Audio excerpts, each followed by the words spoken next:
With larger sensors comes the need for lenses that can capture a larger image. The Zeiss Panoptes 65 is a new line of cinema lenses that covers the larger formats that have been making their way into cinema cameras across the industry. These are designed for accurate color, smooth contrast, aesthetically pleasing fall-off and bokeh, and of course, high precision engineering that you'd expect from any cinema lens. But there's really only one way to see what a lens can do, of course, so let's just dive right in. So we got our hands on a small Panoptes set just a few days ago and put them to the test, but we needed a camera that could take full advantage of them. And that's where this Fujifilm Eterna 55 came in. It's one of the few cameras that can really show off the Panoptes 59.9mm wide image circle, especially when shooting in the camera's native 4:3 aspect ratio. The entire lineup of lenses reaches t2.2, so these are fast lenses, but they managed to keep a fairly compact build for cinema lenses. You can see that the build out here on the Eterna that we have in the behind the scenes footage is pretty neat and tidy, not much going on beyond a follow focus and a matte box. But I wanted to see how these lenses would look both indoors and outdoors, which we'll show later, but this was my first time using both the lenses and the camera, so it was kind of fascinating to see the scale of the images up on the camera's display. Compositions are a little different here because you can get physically closer to a subject and maintain wider but deeper framing. So we did have some challenges on set, every set does. With only a 35, 40, and 110mm lens at our disposal, it pretty much meant going from one end of the spectrum to the other. Now, the lineup does encompass 25 to 180mm, but we'll talk about that more later. Starting with the wide shot, we wanted to establish that the bar is just on the cusp of evening, with the last remnant of sunlight beaming in from the side. At 35mm, which is the lens we primarily use through the day, I could fit the customers in the foreground on the couch, along with the bartender and the other customer in the background, plus we get all that wonderful detail of the signage, bar stools, and furniture.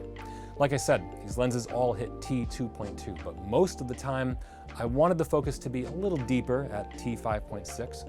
One, to capture more of the scene at once, and two, because it would make focus pulling a little easier. This was obviously much more apparent with the 110mm lens, and for certain medium shots, it didn't really make sense to keep it so shallow.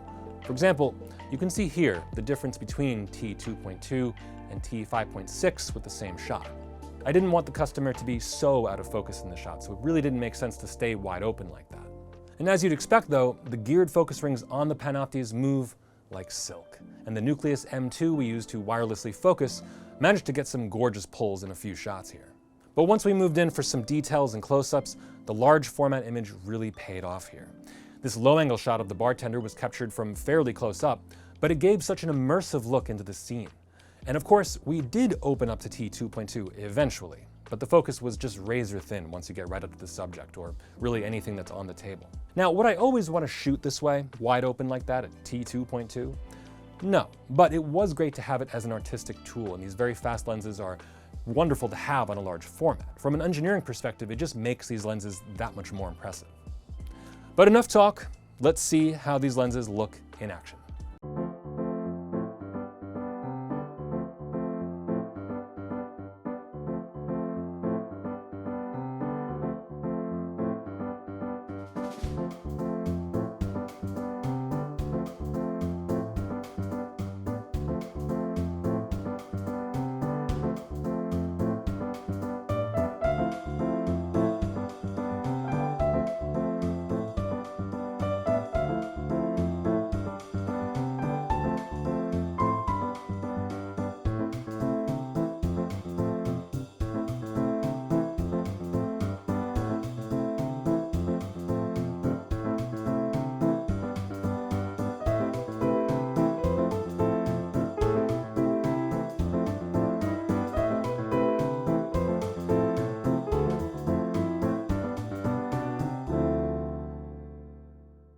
We're back, it's day 2 now, testing out the Zeiss Panoptes 65.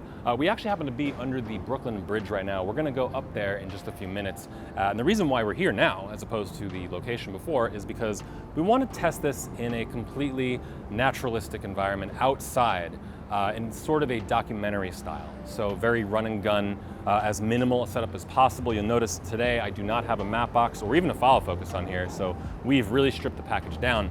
Now, the reason I want to do that is because I do want to see more of that flaring.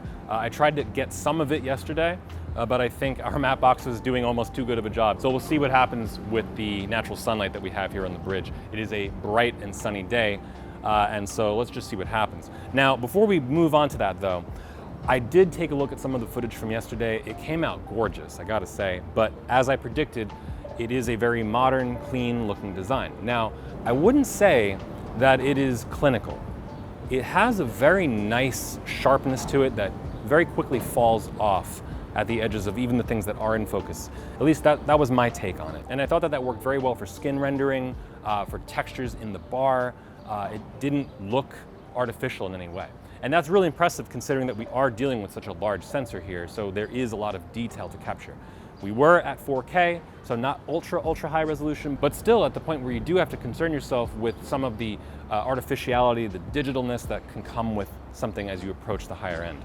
But I gotta say, these look very natural, very pleasing image. In my opinion, the 35 had a really consistent sharpness edge to edge.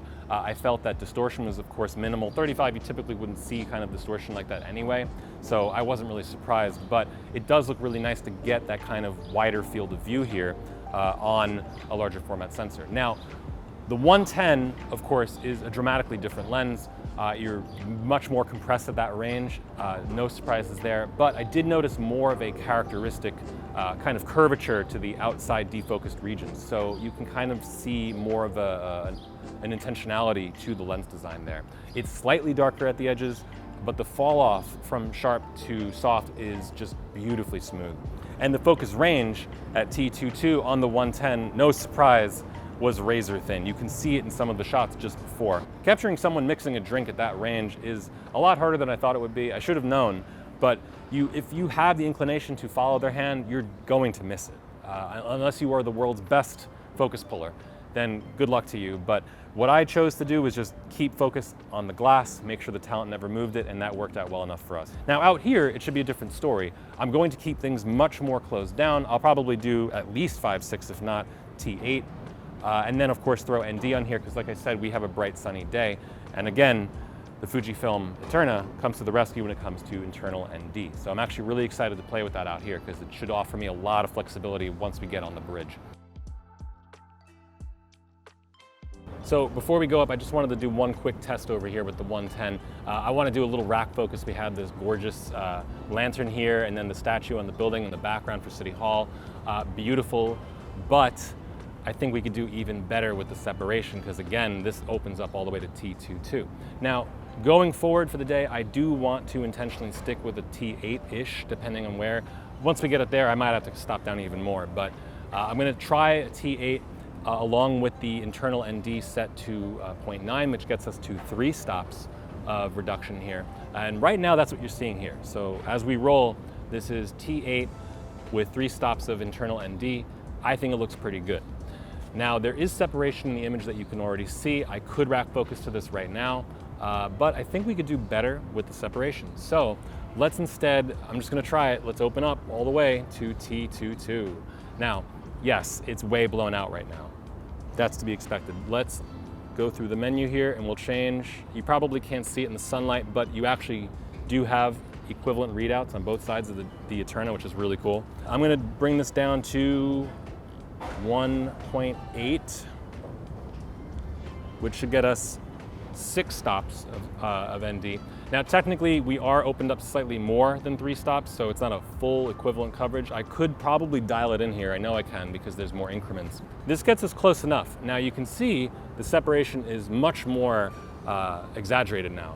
Even for the branches themselves, there's incredible fall off. So I'm actually gonna refocus on the lantern, and even there, you can already see how instantaneously it falls off from the lantern to the branches. So let's just try rack focusing that all the way to the statue in the back. Now I am eyeballing this, so not perfect. I'll turn on peaking. Let's see if I can assist myself here. And we'll go for it.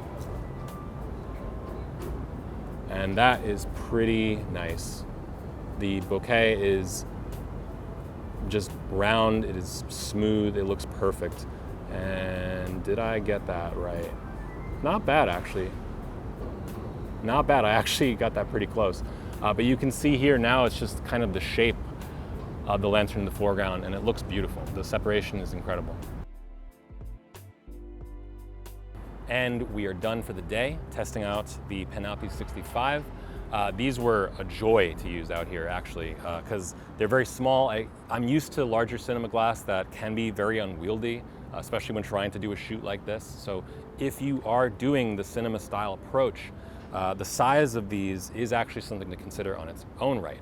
Now, let's just talk about the optics. The results, I haven't seen today's, of course, but I got some wonderful flares outside before, so I can't wait to see those later on when I dump the footage.